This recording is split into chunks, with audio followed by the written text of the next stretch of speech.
नमस्कार।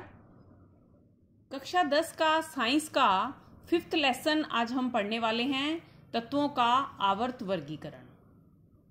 तत्व और वर्गीकरण शब्द से आप भली भांति परिचित हैं। आवर्त का अर्थ आप जैसे जैसे पाठ में आगे बढ़ेंगे आपको समझ में आएगा। पिछली कक्षाओं में हमने पढ़ा है कि पदार्थों को भौतिक गुणधर्म के आधार पर और रासायनिक गुणधर्म के आधार पर विभाजित किया जाता है। भौतिक गुणधर्म के आधार पर पदार्थ होता है ठोस, द्रव और गैस प्रकार का। इसके अलावा प्लाज्मा और बीईसी अवस्थाएं भी होती हैं। और रासायनिक गुणधर्म के आधार पर पदार्थ को तत्व, यौगिक व मिश्रण में बांटा जाता है। और तत्व क्या होता है यह भी आप जानते हैं। एक ही प्रकार के परमाणुओं से जो पदार्थ बनता है मिलकर, एक ही प्रकार के परमाणुओं से मिलकर बना पदार्थ कहलाता है तत्व। यानी तत्व में सभी परमाणु एक ही प्रकार के होते हैं। खोजबीन करना और जिज्ञासु होना यह मानव का सदा से स्वभाव रहा है। सन 1800 तक लगभग 30 तत्वों की जानकारी थी और वर्तमान में 118 तत्व खोजे जा चुके हैं। वर्तमान में तत्वों की संख्या है लगभग 118, ऐसा IUPAC के अनुसार है। हालांकि इनमें से कुछ तत्व जो हैं वो मानव निर्मित भी हैं। जैसे जैसे तत्वों की खोज हो रही थी, वैज्ञानिक इन तत्वों के गुणधर्मों के बारे में अधिक से अधिक जानकारी एकत्र करने लगे। लेकिन इन तत्वों को अलग अलग याद करना और इनके भौतिक और रासायनिक गुणधर्मों की व्यवस्थित जानकारी यह बहुत मुश्किल कार्य था। इसीलिए आवश्यकता हुई वर्गीकरण की। यानी वर्गीकरण की आवश्यकता क्यों हुई? जब बहुत से तत्व हो गए तो उनकी व्यवस्थित जानकारी कैसे हो, इसके लिए आवश्यकता हुई वर्गीकरण की। यानी अव्यवस्थित जानकारी को व्यवस्थित करना ही वर्गीकरण होता है। अव्यवस्थित जानकारी को व्यवस्थित करना ही वर्गीकरण होता है। इसी तरह का कार्य आप अपने दैनिक जीवन में भी देखते हैं। आपको स्कूल में, घर पर, दुकान में, हॉस्पिटल में, यहाँ तक कि सरकार के मंत्रालयों में भी वर्गीकरण देखने को मिलता है। नहीं समझे आप? जैसे कोई घर कितना भी छोटा हो या कितना भी बड़ा, उसमें अलग अलग कार्यों के लिए अलग अलग जगह निश्चित की जाती है। अगर कोई घर एक कमरे का है तो उसके एक कोने में रसोई घर बना दिया जाता है, एक कोने में सोया जाता है, और पढ़ने वाला जो बच्चा होगा वो उसका एक हिस्सा ले लेगा कि यहाँ मैं पढ़ाई करूंगा। तो इसका अर्थ हुआ कि छोटे से छोटे या बड़े से बड़े घर में भी वर्गीकरण किया जाता है। और वर्गीकरण से फिर क्या लाभ होता है? वर्गीकरण से अगर हम अपनी बात करें तो अध्ययन की सुविधा हो जाती है और जो अध्ययन है वो तर्क संगत हो जाता है।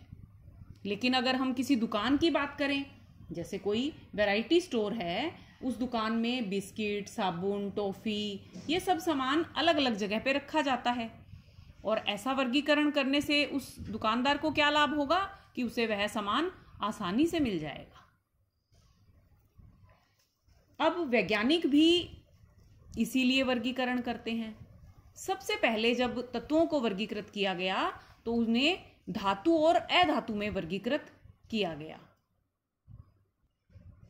फिर जैसे जैसे तत्वों की संख्या बढ़ती गई, उनको वर्गीकृत करने के और भी कई प्रयास किए गए। इसमें सबसे पहले नाम आता है डॉबेराइनर का, या डॉबेराइनर के त्रिक।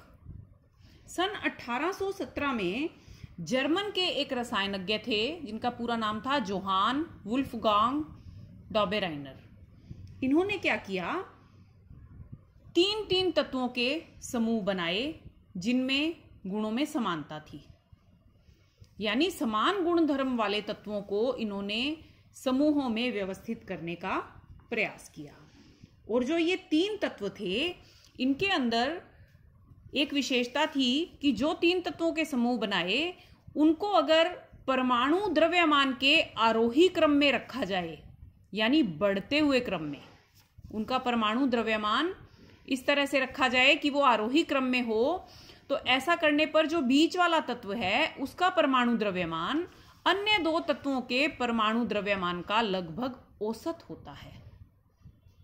यानी डॉबेराइनर ने क्या किया, कुछ ऐसे 3 तत्वों के समूह खोजे जिनमें परमाणु द्रव्यमान के आरोही क्रम में अगर उनको रखा जाता है तो बीच वाले तत्व का परमाणु द्रव्यमान अन्य 2 तत्वों के परमाणु द्रव्यमान का लगभग औसत होता है। इसे हम इस उदाहरण से समझेंगे। एक उनका त्रिक था लिथियम, सोडियम, पोटेशियम। इनका परमाणु द्रव्यमान है 6.9, 23.0 और 39.0।